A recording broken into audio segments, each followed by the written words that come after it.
Welcome to new TV Telugu. Tamil Nadu బీజేపీకి భారీ ఎదురుదెబ్బ తగిలింది. పార్టీ మాజీ రాష్ట్ర అధ్యక్షుడు ఫైర్ బ్రాండ్ నేతగా పేరు పొందిన అన్నామలై పార్టీకి రాజీనామా చేశారు. ఢిల్లీలో బీజేపీ నూతన జాతీయ అధ్యక్షుడు నితిన్ నవీన్, జాతీయ ప్రధాన కార్యదర్శి బిఎల్ సంతోష్ తో సమావేశమై తన రాజీనామా లేఖను సమర్పించారు.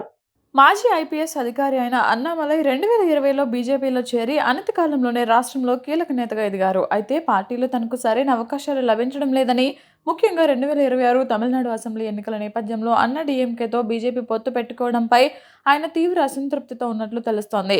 ఈ క్రమంలో పార్టీ అధిష్టానం ఆయనకు రాజ్యసభ సీటు ఆఫర్ చేసినప్పటికీ దానిని ఆయన తిరస్కరించారు.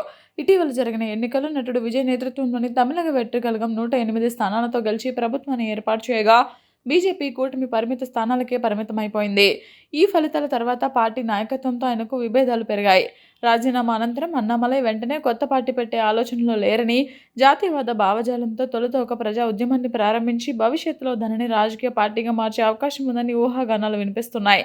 జూన్ 4న ఆయన పుట్టినరోజు సందర్భంగా చెన్నైలో ఆయన మద్దతుదారులు ఇప్పటికే భారీ పోస్టర్లు ఏర్పాటు చేశారు.